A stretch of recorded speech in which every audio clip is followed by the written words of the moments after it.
So I'm kind of a space nerd, and one of the most fascinating things to me is something called the Hubble Space Telescope. It was the first telescope that was launched and released above the atmosphere of the Earth so that its view wasn't hindered by all the oxygen and nitrogen and all the different smoggy, ozony chemicals. And one of the coolest things that the astronomers who were in charge of the telescope did was they aimed it at a seemingly empty part of space. And this was the equivalent of the size of a tennis ball held at 100 meters. So we're talking minuscule. No one had ever seen anything in this little tiny section.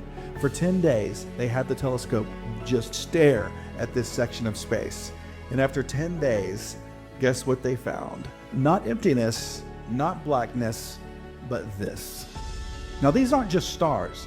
These are galaxies, and we're not just talking about a few dozen, we're talking about thousands upon thousands of galaxies.